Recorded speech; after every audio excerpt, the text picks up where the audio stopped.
Well, Essie, Hi. welcome to the Claima Stories podcast presented by Vista. I'm super excited for you to be here. I know we've been figuring this out, working it out, but happy for you to be here. Excited to learn more about you, thick laces, and everything that's happening with your career as an entrepreneur. So one of the things I wanted to kind of kick things off with is just talking a little bit about, where you're from and where you come from and a little bit about your upbringing. And so I know, your dad's Nigerian, immigrated in the 80s, right? To New York or Jersey? To New York. To New York. And eventually New Jersey. Do you know what led him out that way? Like why? Yeah. New York? So my dad is a chef. Okay. He lived in Nigeria for a very long time, and he would watch movies and different TV shows that were American based, and he was like, I want that lifestyle. You see the fantasy, you're like, it looks like I perfect. remember my dad growing up, and he's the guy, so embarrassing. He had like the button-up shirts, but only like two was buttoned, so you see the chest see and the whole thing. Right, he's like, catch this drip, right? So he came to America in hopes of owning his own restaurant. Like he wanted to be a chef. My dad speaks multiple languages. And quickly learned that it takes a little bit more work than just having the idea. Yeah. So when he got here, he told me stories of being in rooms with other immigrants who had to sleep on floors just to survive. So he was in a 1-bedroom, 2-bedroom apartment, sleeping on the floor with 5 and 6 other people. Yeah. But he found a great job at a casino. Okay. Made a nice living, and that's where he met my mother. Tell me more about this. She was working at the casino? She was working at the casino. My grandmother was also working at the casino as well. So that's so funny. A lot of my family works at casinos in Louisiana. Listen, that's where the money's at, right? Where the money's at. So he met my mom there, and they fell in love, and they had me.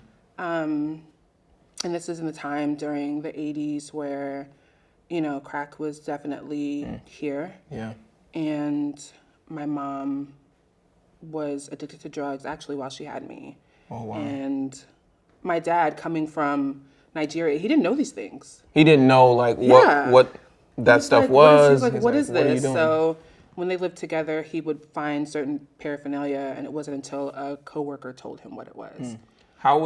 What do you remember about her, like, from a functioning standpoint? Was it, like, noticeable? I mean, you probably didn't know the difference as a... So, oh, wow. I was born, I think, after everything that happened between my dad and my mom just wasn't ready to be a mother.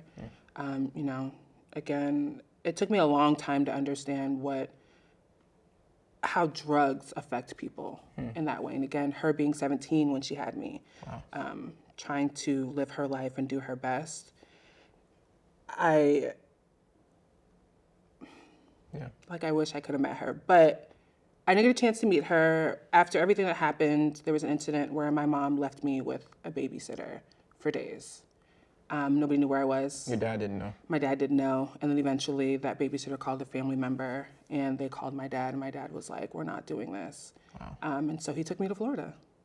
Wow. And so Why did he pick Florida? Did y'all have family out there or something? He had another family friend that was moving out there. My dad was like, I don't think that this is the environment that I want you to live in. I think... Because he also started to realize the drugs and stuff that was happening. Right. And so, God bless my father. He literally had to start all over. And he was doing really good in Jersey, like saving money, getting ready to do some really great things. And he made a sacrifice to take care of his kid. How old were you when y'all moved to Florida? Do you remember?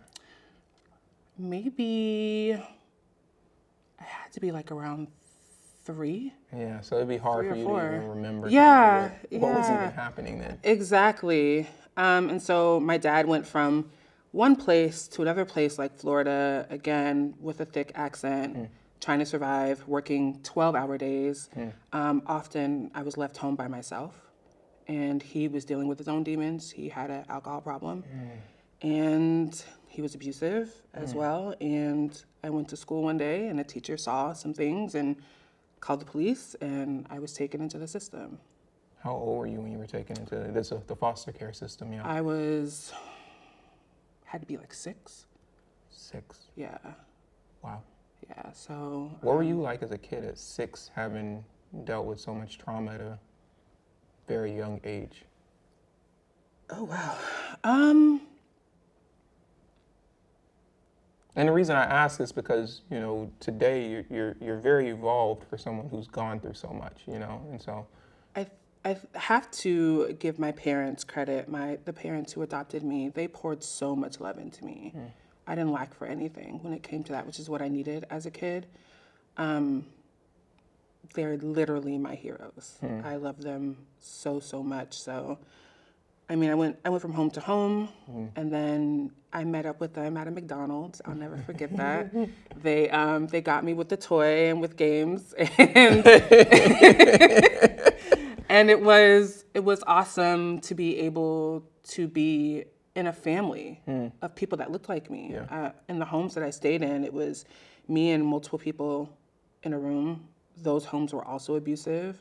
There were moments, the only time that I ever ate is if I ate in school. Free lunch, you know, I'm an advocate for that. Like, thank God for free lunch, because those places can also be super, super terrible. But they got me, and it was the first time in my life where I saw 2 successful Black people. I didn't know that was real. You didn't know that was a right, I was like, the Cosby Show? Like, that's for real? a TV show. What we talking about? Family matters for real? This is amazing. So. And did they have any other kids? I have an older sister, but literally the year that I was born, my mother lost her child the same year that I was born. So she wasn't able to have children, so I'm like, that's my mom. Like, I'm her kid. So that was the first time, again, like I said, I saw a 2-parent home. I had my own room for the first time, and a front yard and a backyard, and it really changed my life. And I'm so grateful that, you know, they picked me, that they chose me. Yeah, no, it's an important thing to feel like someone actually wants you as well. Yeah. Right? Like that reciprocation can do so much for you as a person, and especially as a child. Yeah. Right? Absolutely. And you said those other situations, like how many different homes were you in before you know, finding your parents? I was in about 6 homes. And 6 homes across like 1 year, 2 years? Wow. I've never really thought about it. Like 2 years. 6 homes in 2 years. 6 different homes in like 2 years. And when I got to my parents' house, I barely knew how to read. Like, that's the level of care that some of the foster care homes that I was in, they just, literally, I was just a check in a lot of these places, and a lot of kids were. So again, my parents really poured into me and helped me, and never made me feel like I was like a foster kid. Like, no, that's my child. That's my child. I look like my mother. I'll never forget when I went to a family reunion the first year, and they were like, "Oh, where'd you get her? Oh, she looks like y'all some kin. Y'all some kin. Y'all must be from, as my parents said, y'all must be from the African tribe, the same tribe. That's where y'all come from." I literally look like my mother. I literally look like my grandmother. Like, it's insane how all of that just like really lined up. Yeah. Now, one thing you mentioned earlier was that you know, like your parent. This is your first time like seeing successful Black people, a successful Black couple. Can you define what that means to you? Like, what about them made you interpret it that way? So my dad was a teacher. You know, had a 9 to 5, you know, had a briefcase. You know, all the Had a briefcase. had a briefcase. Like, you know, the stereotypical, like, honey, I'm home thing. Yeah. And then my mom was an accountant. So these are 2 people that had a job, that had a car, that, you know, in the beginning, I didn't see them pinching for pennies, you know, like those types of things. They were happy. They had family reunions, something I didn't know was like, right. Like, we would get up and wake up at 6 o'clock in the morning. My dad is the definition of a military man. My God. He's like, Saturday same mornings. time, Listen, same Saturday thing. mornings were the worst. We need you to get up there and go mow the lawn at 7 a.m., you know, like, whatever. But I'm not doing this today with you. to see that. And I went from living in a predominantly, the homes that I was in was like predominantly Black side of town to middle class. And so I started seeing different ethnicities. And again, it's like, oh, wow, this is interesting. Like, this is really cool. This is really dope. I was so happy to again, just have a level of peace and a level of comfort. I felt like I kind of like breathe. Breathe for the first time. Yeah. How did you transition into that community? Like, how did you feel like with some of the kids and like going into school? Like, how did you feel like going into that new environment? It was fun. It was fun at first. I think there's the microaggressions that I wasn't used to. Like, give me an example. Like teachers doubting me. Oh. Teachers almost kind of saying they don't think I'm that smart. They don't think that I'll get like a problem on the board, or if like something was missing or something like that. Because I was one of the few Black kids in any of my classes. In your classes? Yeah, it was like, well, hey, I don't know if you know this, but something's missing, and so do you mind if we check your backpack, or do you mind this or mind that? And in my mind, I'm just like, all right, cool. Yeah. It's not anything about it. Right. It's not until much later it became an issue. Like I'll never forget in high school, I won junior homecoming princess, and that was such a big deal for me. And this girl didn't know that my mom was in the audience, and she told her mom, this white girl, she was like, well, she only got it because she's Black, and they just needed a Black girl to get it. And I was just like, okay, you know. But I mean, in general, my experience was great. What was more interesting was when I got to college. Yeah, and that was what, Bethune? I went to Bethune-Cookman University. Yeah. So in high school and middle school, I, again, didn't have a lot of people that looked like me. I was plus size, but I did a lot of sports. People liked me. Like, I was funny. Yeah, you felt like you were like, yeah, we you cool. were good. I don't have no problems. Like, I didn't necessarily date a lot though, right? And again, I think it's just one of those things, like, you're more likely to date someone that looks like you or be attracted to someone that looks like you. So I had some dates here and there. It wasn't until I went to an HBCU and it was like, oh. I was like, I'm not ugly. I'm just in the wrong spot. You was like, I'm in the wrong place. And so that was kind of mind-blowing for me because, I mean, again, I guess I didn't really think about like my beauty or my self-esteem until I got to college, and it was like, can I curse? It was like a mind, because I was like, wait, are you sure you are you sure? Like, it was. Are you sure? Because this hadn't been like I was just there a couple months ago, right? And now I'm here, and so at that experience, it was great for a little bit, but then I started dealing with other things I didn't deal with in high school. Like what? Oh God, I hate saying this.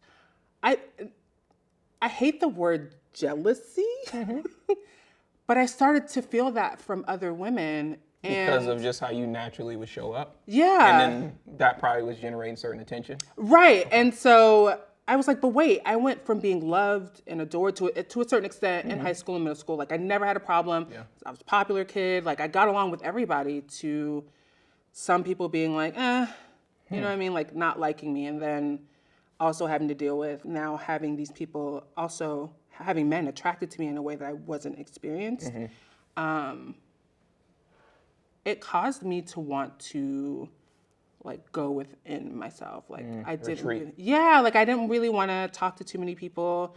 I was like, this is a lot. Like you don't like me, but then they like me. It was way too much for me. Like when I got to college, I don't want to say I lost my mind, but I definitely wilded out. Well, yeah, you probably were just like, this is a lot. Like it was like my parents are Southern Baptists, and so I had a curfew. Yeah. And living in an area where everyone around me got to do what I wanted to do. Like my friends' parents partied with their kids. They're just partying with their kids. They're partying with their kids. They have more money than my parents do. Like at times, I don't know how my mom made it work, but she did. Like my mom can make $20 stretch for 2 months. Yeah, she's like, and so like when my dad lost his job, my mom picked up the slack. But living in an area where everyone around you has so much money and so much access, and you're just making it. Yeah.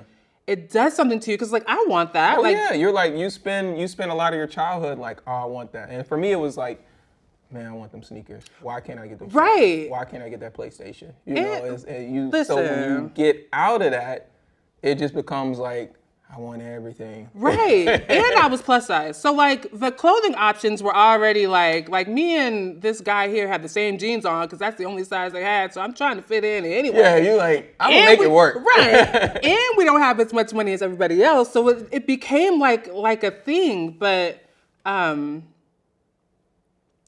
with the strict upbringing that I had to a certain extent, and I praise my mother for doing that because people are a mess. As soon as I got to college, I was like, oh, freedom. Yeah, you was wild. What? Curfew for what? I'm outside. Essie, you was outside? I was too outside. I did a lot of partying. I did a lot of drinking. I actually ended up getting alcohol poisoning. Yeah, you drank that much? I lost my mind. And this was freshman year? This was freshman year? This was freshman year, and that's what did it for me. That was so embarrassing because it was the talk on campus of the girl who passed out at the party and woke up in the hospital and had alcohol poisoning. I didn't want to go to another class. What this like? What year was this? This was 2006. Okay, so at least it was right before. And I tell people that all the time. I'm like, I am so grateful that all the dumb things that I did was like MySpace days. Yes. It was like early Facebook when you had to have like a college email. Yep. Oh my gosh. There was no viral photos. No. Or videos. Oh God. I was so embarrassed. And before, like when we got to college, my dad had a conversation with my mother and he said, don't let her come to this school. If she comes here, she's not ready. And I was like, I'm ready. I don't know what you're talking about. And I hate being proven wrong. I hate that. And so... Did you flunk out? I did. I never went back. Like that day that happened, it happened on a weekend. I woke up in the hospital, super embarrassed, came back, and then I never went back to class. I couldn't. I was too embarrassed. What were you doing? I was in my bed. Just in your room? In my bed, in my room. In like a dorm room? I was in my dorm room. I would go sign out to go get lunch or dinner, or like me and my friends were going out on the weekend. Like we would go, all good. But I was not walking too much on campus. I wasn't going to class. I didn't care anymore. I was that embarrassed that people saw me in that light. Wow. Yeah. How long were you doing this? How long were you like doing, and did your parents know about it? They didn't know. They didn't know until, I mean, there's a certain reality where they would find out. I'm curious to know. Right. So, thank God I was under my parents' health insurance. But no, like, my mom got a phone call to like give, some type of conversation about what was happening. And they were trying their best to like help me get through it. And they were trying like, she could make up this, she could make up that. But I was way too embarrassed. At that point in my life, I cared so much about how people viewed me. Yeah. Oh my gosh. And so after my dad saying that and then doing this and doing that and people saw me at my absolute worst, no, I'm not going back. You're not going back. So what did you end up doing? I had a boyfriend. He played basketball at the time, and I just got an apartment off campus. I got a regular 9 to 5. I worked at a call center selling vacation appointments. Wow. And sounds like you love while it. he was in school, having the time of his life, I'm in an apartment paying bills because I'm like, all right, well, at least I got a boyfriend, something I didn't have. Yeah. And that was so dumb. Oh my God. I can't believe you don't I know did any that. different. You're a teenager then, and you're in love, and you just want to be around that person. And right. It was cool. It was cool for a little minute. It was cool for a second until it wasn't. And then we didn't work out, and he left to be with his family. And at that point, my mom had left Florida. We had always had our house. Yeah. My mom had left Florida to go to Indiana because she had found a better job. Okay. And so when she left, the house was gone. And when he left, I didn't have my job anymore. I had got fired. And I had just gotten that new job. Yeah. With a better apartment. It cost a little bit more. Yeah. So after that happened, we were literally in that apartment for about a month and a half. And then I was homeless. How old were you? 19? Oh, no. This was like years in. So this would have been like 20, 21, 22. Okay. And so I was sleeping on different people's couches and stuff like that, just trying to get my life together. Where were you? What part of the country were you in? I was still in Florida. You're still in Florida. I was in Deltona now, which is like 45 minutes. I had moved this way. Like I said, it was cool. I thought that this was somebody that I was going to marry, you know, very typical Southern person. Like, you get married as soon as you get out of high school. Like right. I was already behind. I was behind the timeline. Plan worked out. Right. And none of that happened, but that's okay. Yeah. The best part that happened, I knew I was supposed to meet him, is my freshman year, I hadn't had any contact with my dad. When I went up for adoption, my dad had just got out of prison. So my dad ended up going to prison for what happened to me. Wow. And so he had gotten out, he had gotten his life together, and I had came up for adoption, and I had a choice. I could be adopted by my parents who had been taking care of me, but my dad was also wanting me. And I didn't know that they were going to do this, but they had to bring me into the courtroom, and they let my dad go. I didn't know he was going to be there. I thought he was going to be somewhere else, but told them I wanted to go with my parents, but they said I'd be able to at least talk to him and have a conversation. I didn't get a chance to do that, but after a while, my dad left Florida altogether. Obviously, it was a bad experience for him. He moved back to New York, got himself together, and Christmas, right before, so every holiday, my parents would always drive up to Savannah or Georgia, Savannah or Atlanta, because that's where both my parents stay. Okay. Yeah. And the day that we were supposed to go, I was kept running behind, like things kept getting in the way. And I get a knock on the door, and it's this woman that used to babysit me when I lived with my dad in Orlando when he was a chef. And she's like, "Hey, do you know me?" I was like, "I absolutely don't." It's always funny, right? Like, you meet other people, and they're like, "I knew you as a kid. Don't you remember me?" It's like, "No, I don't." She's like, "Well, I used to babysit you." And I was like, "Oh, okay." And she's like, "Yeah, I know your dad, Steve. That's my dad's name." I was like, "What?" She's like, "Yeah. And as a matter of fact, he's actually in the car in your driveway. So if you would like to go meet him, you can." Ooh. I was like, "My dad?" Ooh. And she's like, "Yeah, he's in the car. You should go meet him." And so I met him. He showed me my little sisters, which was great. And he had hired a private investigator to find me. Wow. Which I'm forever grateful for. So that Christmas, had my boyfriend at the time not lived in New York, I would have never went. Ooh. And what was crazy enough, he said, had I not come up there, he was going to break up with me. So oh my goodness. So what a crazy sequence of events. Right. And I knew it. And that's how I know, like, the way that my life has gone consistently, like, I know nothing is ever by accident. Everything happens exactly how it's supposed to. So I went up there to New York, and it felt like all the movie stars and superstars lived there. I was in Times Square, and I was like, "Oh my God, look at these billboards!" And I had just went to this store called Pretty Girl, and I had gotten me a faux fur, and I was like, "This is where I'm supposed to be at." And so you fell in love with New York. Yes, I loved it, and I was like, "This is where I'm supposed to be." Wow. And a couple years later, after he and I had broken up, and I was watching a lot of America's Next Top Model. I wanted to be Takara. She was incredible.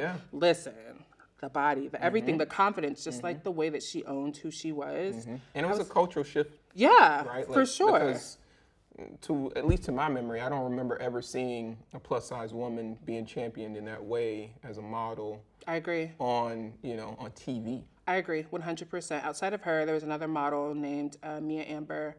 I had seen her in magazines. She actually did the movie Road Trip, which was hilarious. But those were the first two women that I had seen that looked like me, that I was like, "Oh my God, they're so beautiful." Like I relate to that. I want that. Like, I felt so seen looking at them. So after watching reruns of that, I was like, "All right, cool, I'm going to New York." You're going to New York? What? They're going to love me. What was like when you were going to New York, what did you want to do? You wanted to be a model. I was going to be a model. He's going to be a model. Fresh off the plane, the paparazzi was going to be there. He was like, "Nah, this is what I'm doing." Right, Essie's like, "We heard you're here. We're here to escort you straight to set." And that didn't happen. So what was the reality? It didn't happen. That you had to work for it. Yeah. Which is something that I had never experienced ever. I think the slow pace of living down south, I didn't know that dreaming in a different way was an option. I felt like I was supposed to get married, have kids, and my life is to my husband. Yes, that was what But moving to New York, I saw so many women who chose themselves, and that changed my life. I was like, "Oh, this is an option? You mean like I could wait a little bit? I could do this. I could figure my life out. I could find myself a little bit, and then I can do that." Yeah, like I didn't know that was an option, but I worked. My dad ended up finding me a room in the back of a daycare that should have never been open. A room in the back of a daycare. A room in the back of a daycare. But I'm grateful for the space that they gave me. I rented that out, and I found a job within like 2 weeks of being there. Okay. And in between that time, I was finding like little boutiques that I could model for. And I was a star. I don't care what anybody says. I was like, look, y'all better get into this crop top. Y'all see these jeans. Like, come on, I'm selling it. Yeah. You want to buy this. So like I was doing a lot of that on Facebook. And a friend of mine, I'm so grateful for her. My friend Shantae was like, listen, you got to get on Instagram. I was like, no, I'm good on Facebook. We good. Yeah. Like, Facebook is killing it right now. She's like, no. Whatever you do, you have to get on Instagram. And so. And this is what, like 2013, 14? Yeah, okay. 12, like 13, 13, 14. And I started showing my outfits, and more women started following me. Like, oh my God, like, you're so beautiful, you're so great. And I'm a Leo. So I was like, yeah, tell me more. Tell me more. What's up? What else? So like I was wearing these outfits, and the women that were following me were like, man, I've never seen that before. So to become that representation for other women was like a game changer for me. It kind of shifted from, again, I still wanted to be a model, but I was like, I feel like there's something more here. There's something more purposeful. Right. And there's not to say that you can't be purposeful in modeling. Absolutely. But you found purpose in what you were doing through Instagram and community you were building. Right. And you're a bit shocked, I'm guessing, by the response. Oh my gosh, I was like, me? Because I mean, again, I think about my life and how I grew up and not having clothing options, not necessarily feeling the most beautiful all the time, because everyone's so much smaller than me and they have better style because they have more options than I do. And so to now, for people to be like, yo, I like how you dress. I'm like, oh, I could kind of figure this out. And that's one thing that I always give credit to New York for. Like, as rough as that city is, like, it beat me up. But it helped me up, though. It whooped my ass. I was like, all right, I got you. You can make it there, you can make it anywhere. Like, you good. That's the motto. Right, like, put a Band-Aid and get up. Like, let's go. We don't have time for that. But the great thing about New York is it gave me space, again, to find myself, to find my fashion, to find my style. Because in New York City, everyone's a superstar. Everyone's important. Everyone's got something that they're trying to accomplish. And they're like, hey, I got stuff to do. Move out my way. Exactly. It was the first place where I saw a guy in like a unicorn costume, and it was like his actual outfit. It wasn't Halloween. It wasn't anything. Like, that was his look. That's what I was wearing. And you're gonna respect that. Yep. Cool. And then like you have other people wearing what they're wearing. Like, it gave me a chance to wear outfits that back home I felt I would have been judged for, and nobody cared. And then some people gave me props. I was like, oh, okay, I can figure it out here. I can just be whoever I want to be. Right. Like, there's space here for me to figure out what my style is, what my fashion is, because again, everyone in New York, the outfits may be crazy. Someone's wearing a plastic bag. But it's like the attitude, the confidence. I was like, man, I want that. I want more of that. And so I was able to find that there. And that translated for me on Instagram. Online. Right. Yeah. So a lot of women were saying, I can't wear that. I can't do this. And I was like, well, you can. You can. And a woman by the name of Selena Weeks had a magazine called Manic Mag. Okay. And she had seen a lot of the work that I was doing. And this was at the time where indie brands like Rue 107 had came around. Nakimuli had came around. And these are two Black-owned brands who were offering us stuff that mainstream brands weren't offering plus size. Right. Never. Like Spanish? You want a tight dress? You want bodycon? You want leggings? I can wear this too. Right. Like, you want to stand out? We didn't know that these were things that you wanted. So they really came in and like changed the game and used me as a model to help do that. And that was amazing. So Selena had seen that and she's like, hey, we're shooting a magazine. Why don't you come in and we're going to make you the cover model? I was like, girl, say less. I'm in there. And so I'll give credit to her because my real last name is Golden. She came up with Golden Confidence. That's when that was coined. Yeah, And she's you would take that, right? And then you would start to build this community. And was that intentional for you? Like when you're thinking about like you built this body positive movement. Was that intentional for you? No. Or was it kind of just like, I like that, let me start using it? Right. I was like, yeah, y'all show me y'all Golden Confidence. I was like, I like how that sounds. And created a hashtag and it became so much more than I ever thought it could be. Like I'm still in shock how that has changed so many women's lives. The amount of women that were like, I saw you on Tumblr or I saw you here or there. And I was like, oh, I can model. And they're models. Wow.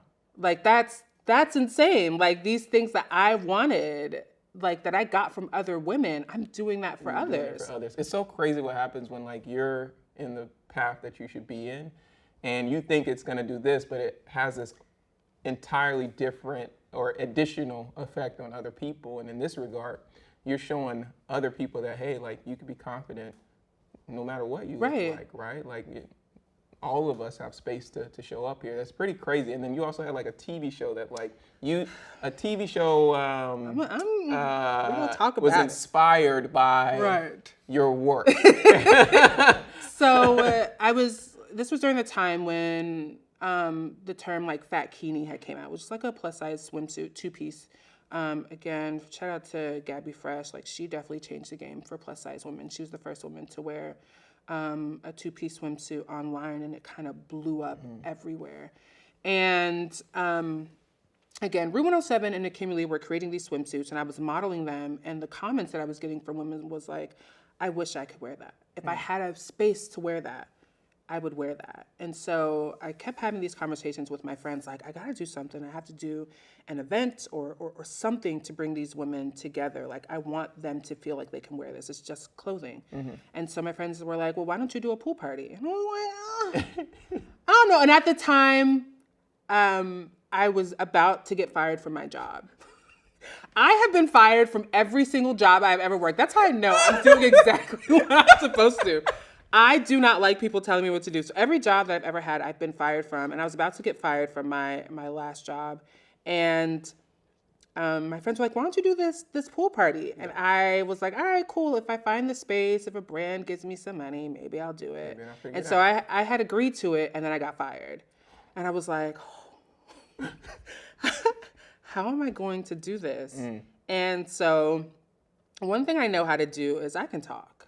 I can get in the room. Yeah. I can make you feel Let me get in the room. Let me convince you that this is something you need to do. And so I was able to talk to 2 brands that I had worked with, Monif C and Rue 107. And they had agreed to sponsor the party. And again, it was just something really small. We found a really dope rooftop spot in Midtown. And the women that came in, it literally changed my life. These were women that were coming in. It's summertime. It's July. It's hot. You got on jeans. You got on a sweater. You got on a hat. And again, because you're not quite comfortable in your body. Wow. And then you come into a space where everyone looks like you and everyone's encouraging you. And by the end of the night, these girls are in the pool. They're making friends. They're having the time of their life. And again, I'm just thinking it's a simple party. It was stressful. I was like, I'm never doing this again. You're like, I'm not planning this again. This is done. The amount of messages that I got from women that were like, thank you. I really don't have a lot of friends here. I flew in for this. I took a weekend off. I got a babysitter for this. And you literally changed my life. Wow. I feel better about myself. I've made some friends here. I can't wait to come back. I felt right. Like I felt like a star today. Oh my gosh, I felt important. And people underestimate how important representation is. For someone to say that to you, like I felt important. I felt like a star. People like me. Like, my body's okay. There's nothing wrong with it. You completely change their point of view of themselves. Right. And so you leave that and you spread that to somebody else. Yeah. You know what I mean? That's And like, and with the hashtag, people were using the hashtag, and the hashtag was growing and growing and growing. So like now I think we're over 1 million uses Over 1 million uses? on Instagram alone. That's on crazy. TikTok, an app that I'm not even on, Got its 2 own million, life. 3 million. Yeah. And some of these people don't even know me, and that's okay. And that's okay, right? Like that's living on beyond you. You don't even have to touch it. You said it. You know what I mean? So to have been able to do that, and the party ended up going viral the second year. And it got a lot of press, which I'm super grateful for, and a lot of women were posting their pictures. And the director of Shrill, I guess she was paying attention. A lot of people were, and again, grateful. I guess she saw it, and she had a book called Shrill, and I'm not quite sure what she changed to fit the pool party scene in, but I know that she changed it after everything that she saw with the pool party. Now, she said she was inspired by it. Okay. A friend of mine, it wasn't even a show that I wasn't really going to pay too much attention to, but a friend of mine was like, yo, have you seen this? And I was like, no. She's like, I definitely think you should watch it. And so I saw it and actually cried. Wow. I got it. I didn't understand how my pool party made other people feel. Like in that moment, like it felt great, but to see that translated, I was like, I get it now. Wow. I finally get how you guys felt. And in that moment, I was like, all right, this is cool. But my friend was like, did she reach out to you? And I'm like, no. And then other people were calling me and asking me, hey, did she reach out to you? I was like, no. They're like, I don't, the conversation of Sue or this or that, I was like, I don't know anything about that. But I sent her a message. I was just saying, I saw your show. I thought it was amazing. I cried, like, great show. She's like, oh, I was 1,000% inspired. Oh, sorry. You were 1,000% one of my inspirations for this. And I was like, that's really cool.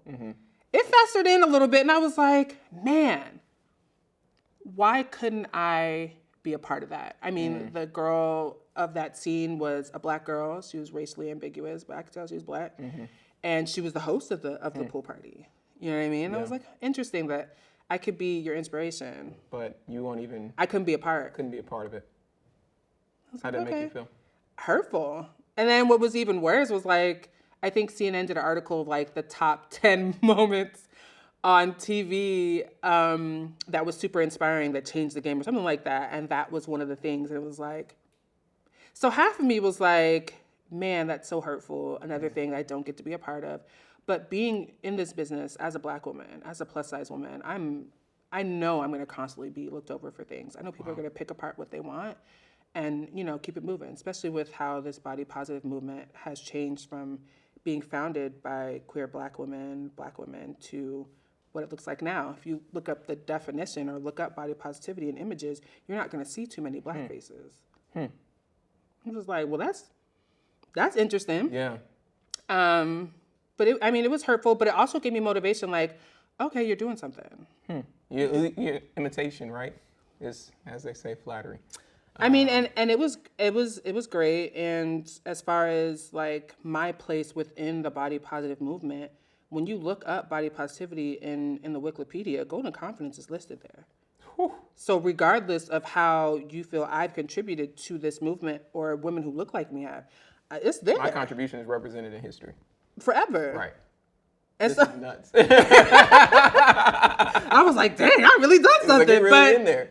I mean, again, going back to New York, giving credit to that, like New York is one of those places. It's like people are going to do things. Things are going to happen to you. You won't always get your way. People will pick apart. You got to keep it going. But you got to keep it moving, right? Yeah. You can't just sit on that and be like, oh, this didn't happen, so that's why stuff's not happening. Right. Like, and when I first got to New York, it made me angry. Everything. Everybody took everything from me. And it's just like, no. It's like, that's just not the way it just is what it is.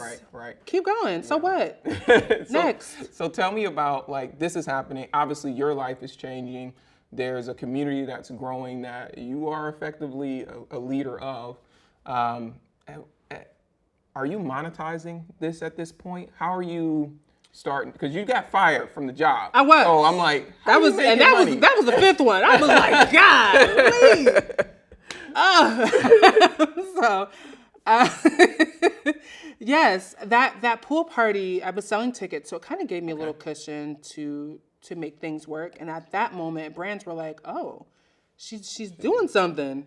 Let's put a little coin in her pocket. Let's work with her. And so from then on, more brands started to reach out to me to work, to wear outfits, to be a part of events, to host events. And I was able to like eat. Wow. Oh my gosh, it was amazing. Wow. What? To pay rent on time? I was like, he's like, I don't need to call a favor. I don't need to dodge you. I don't have to dodge my Look, I got it. Are you there today? I'm not here. Don't knock on my door. I'm not here. Go away. We see you inside. Stop playing. No, like that was one of the first times I was like, oh, okay, like there's something here. I'm going to continue to do what I want to do. And so I started making money consistently. I went full time after the Subaru. Oh, I wasn't supposed to mention Subaru. Anyway, sorry. After that last job, I went full time. I had actually applied to other jobs, but I couldn't get them. So what was the time between that job firing and you going full time? Immediately. Yeah, because I had applied for unemployment and they had denied me, and I was like, God, kick me when I'm down. Yeah. And then the pool party came. Like literally, it gave me enough money to pay my bills, take care of everything, and right, exactly. And so I did a ugly sweater Christmas party. Yeah. I did. I was like, oh, I could do events. I love bringing people together in a safe space to enjoy themselves. I feel like life is so hard and so harsh. If I'm able to bring you some level of joy, if that is a pool party, if that's an ugly sweater party, like I kept doing those as well as the sponsor content.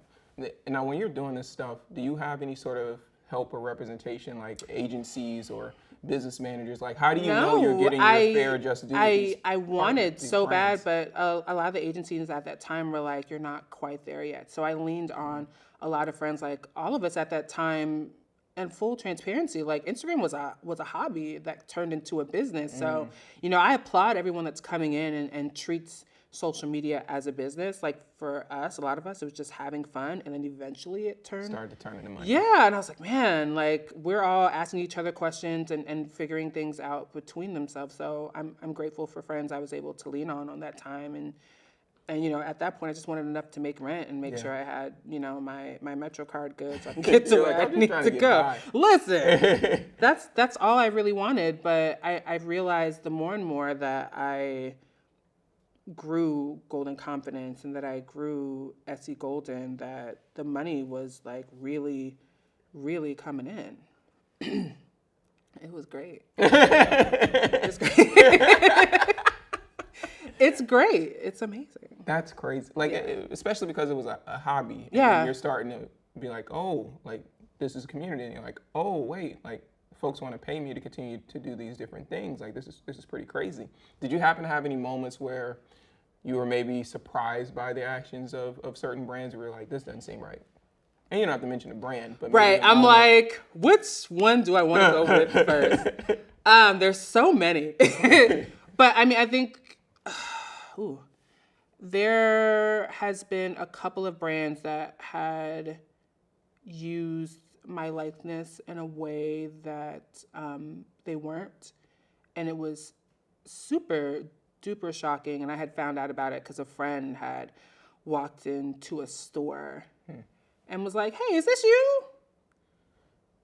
In a store? In a store. And I was like, what do you mean? She's like, is this you? I was like, I think it is. And so it became one of those things where I was like, all right, like in the beginning of my career, it was about, all right, like just get to the next month, just pay your rent, make sure you have enough money, make sure that your Instagram is perfect, make sure that you know. The era of the manicure. Oh my gosh. It was color schemes. It was so annoying because I was like, I really want to be myself, but I don't know if being myself is the right thing to do in order to eat. Yeah. As a Black woman. Right, I know that your work is directly correlated with your pay now. Right. Like me and other Black content creators, we would have conversations like, you can't talk about sex, you can't talk about songs that have, curse words. You can't say this. You can't say that. You can't wear this. Certain brands, if you touch that brand, then other brands definitely won't work with you. Right. So you're like constantly like, it's like, what the hell do I do? Right. And so it was good for a while, but after the whole Black Square situation, I really thought that there was going to be a change, and I realized there wasn't. It doesn't matter how perfect I am. It doesn't matter what I do. These brands really don't care. So They're going to do whatever they do. Wow. And that was the shift for me. And I had told myself earlier, before a certain incident had happened, like, I'm no longer working with brands who don't respect me and don't respect my rate. And because I was like, you know what, this could grow to be a partnership. I can balance. I could compromise. And the moment I did, the brand like screwed me over in the worst way possible. And it was so hurtful because I had already told myself I wasn't going to do it. And this was after years of having these constant situations, and I didn't have management or this or that.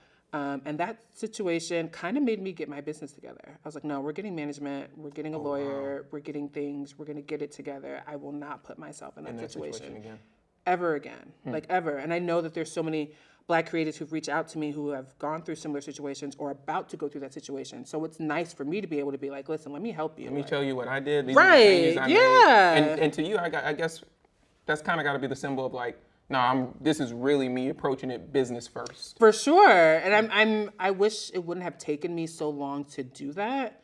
But I'm glad I did. I found management. I have a lawyer. I have my business in order. I have a CPA. These are conversations that, like my family didn't have with me because they worked a 9 to 5, and I'm grateful for the sacrifices that they made. But yeah, after that situation, I was like, never again. Have your own morals and your own principles now within this business, and hold yourself accountable to that. Wow.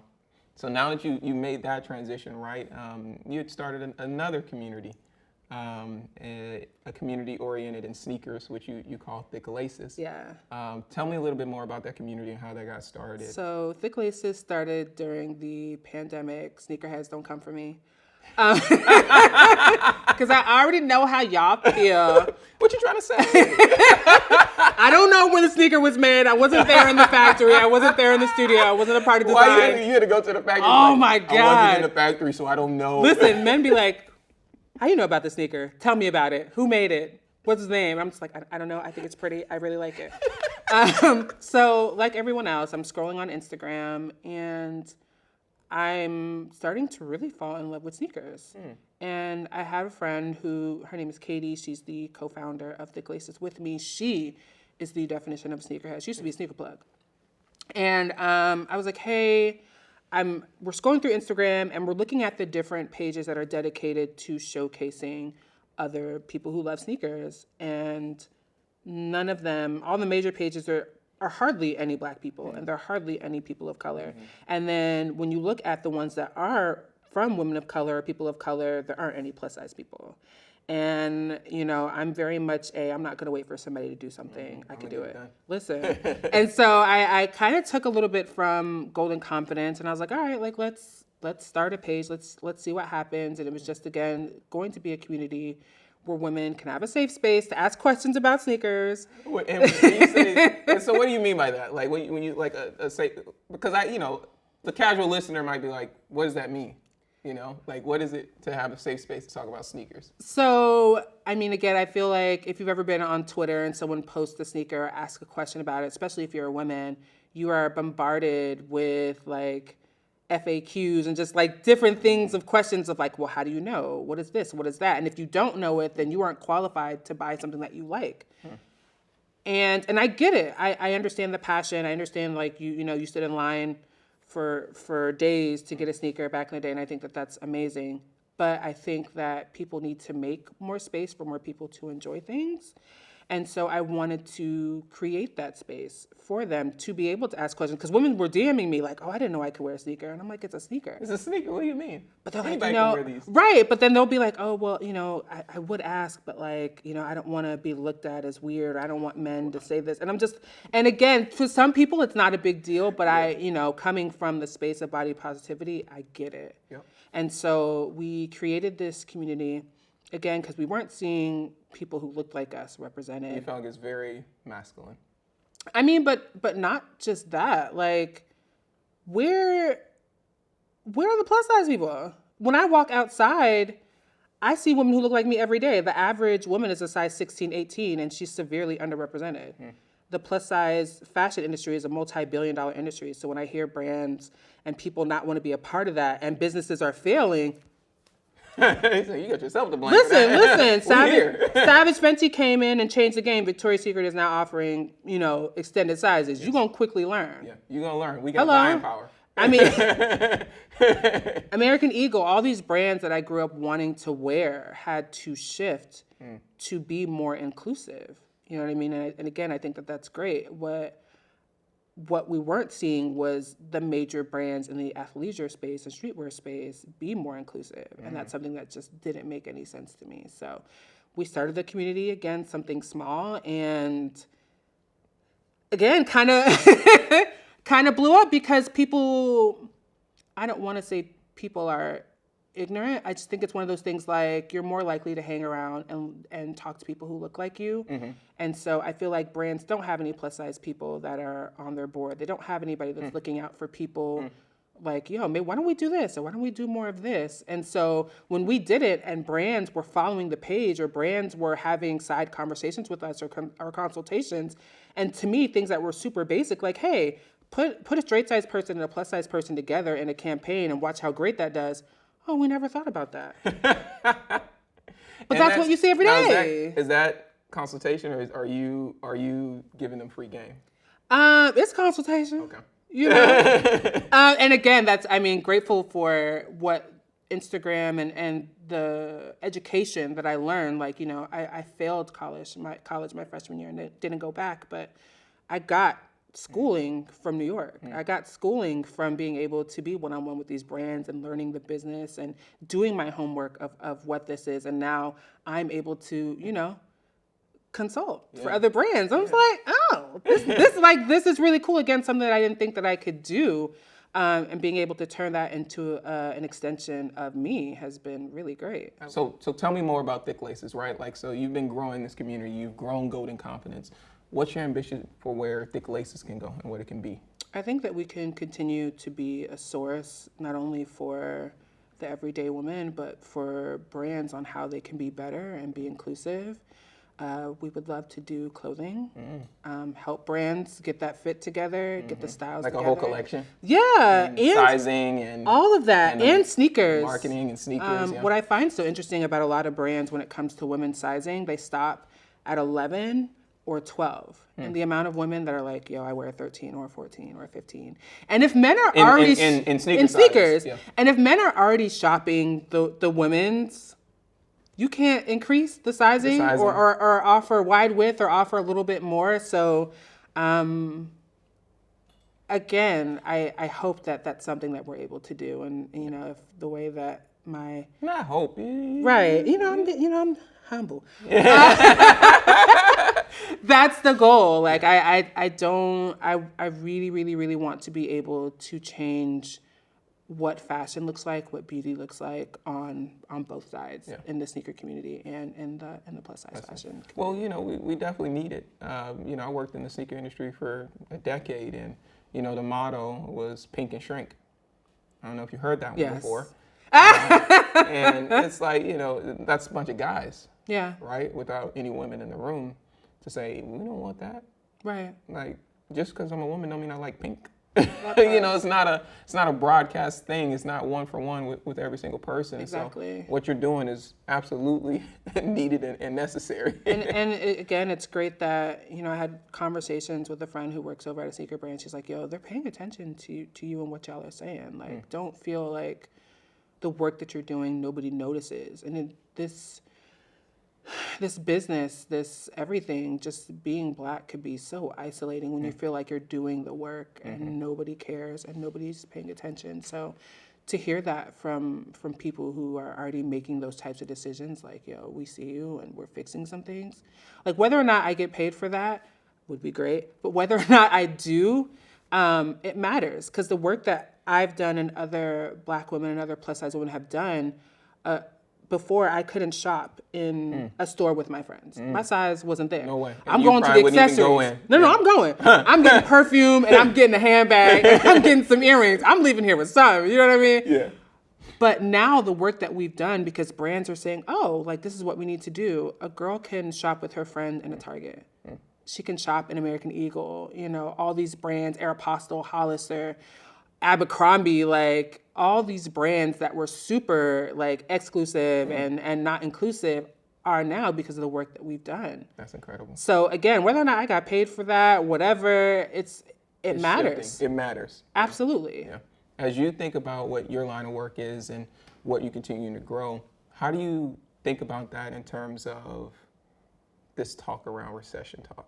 Like, how does that impact you as a creator, but also as a business owner? Like, what starts to go through your head? I think that's why, at least as a creator, that's why I shifted from so much of the sponsored content. You know what I mean? I'm like, all right, S, like you have so much knowledge and so much information. What can you do behind the scenes? Which is why I started getting more into fashion consulting. Okay. Which is why I started doing more like, how can I get the education? What can I learn? And I think, again, that's something that's lacking in the influencer space. I feel like we all think we know it all and we don't. And that's something that I've learned. Once I've been able to sit on the other side, on the brand side, I'm like, oh, there's so much more, like the data, the analytics, the different things that I never paid attention to. A shirt is more than just a shirt. Right. You know, so being able to shift and do more behind the scenes, it's what's keeping me okay. You definitely have to have. You definitely have to shift in things. But for me specifically, not. Oh God, I hope this doesn't make me sound bad. My intuition leads me to the right places. So as far as like a recession, it's not anything that I'm worried about. Oh Lord Jesus. I feel like the moment I've told myself to go, I'm fully supported. You know, I told myself to leave New York and I got to LA and I'm fully supported. So I know that regardless of what it is that I do, as long as I continue to listen to that voice and stay in my delusional place where things happen, I'm good. I love that you said it that way, because I'm a big proponent. Like, as a entrepreneur, as a creative, there's a large part of you that has to be a bit delusional. Absolutely. Right? Because if you actually take face value what other people are saying, you will never pursue these dreams, because you just be like, oh, it's impossible. And so you have to carry a bit of like, I know that was said, but I'm gonna do this anyway. I look at the full spectrum of my entire life, and again, nothing is ever by accident. If I looked at a lot of things logically, I wouldn't have what I have. I would have never moved to New York. My dad wasn't supposed to find me. I wasn't supposed to be in the family that I'm in. I wasn't supposed to be successful in New York City. I mean, me having lost that last final job and still doing the pool party anyway, I know that things can happen when I stay in my world and in my lane, and I'm delusional about my dreams and my goals, and I dream as big as possible. It's super obtainable. The moments when I start to look at outside perspective, that's when things don't work out for me. And that's hard, right? That's hard. Because I'll tell people certain things and they'll be like, I don't know about that, man. And it starts to creep in. I'm like, you know what? Maybe you're right. No. Maybe you're right. You have to be super careful about who you share those ideas and those thoughts with, because everybody's in a different place and everyone's not going to think the way that you think, and you don't want that to shut down this whole vision that you have for what you want to do. Now, you did such a great job of kind of summarizing a bit of your journey there. I want to ask you, for young women and other people that are interested in going down a similar path as you, and folks that may have felt like they're not represented, what advice would you have for them on this journey of creator, entrepreneur? What advice would you have for someone who wants to follow in your footsteps? Be as delusional as possible. No, I think about it like this. I think about the sacrifices as a Black person, or just as a person in general, that our parents made in order to survive, right? So in my mind, my debt is paid as far as having to do the traditional route. Yeah. You know what I mean? Like, my dad left Nigeria and came here with a dream. And his parents before him paid that debt, and they're here, and he became a chef. He followed his dreams. Now, I'm sure, again, he had bigger dreams, and it wasn't exactly how he wanted it to be, but he did it. Yeah. My mom, even though she lost her battle with drug addiction, her life paid my debt. She did the best that she could, and my dad did the best that he could. My mother, I love her.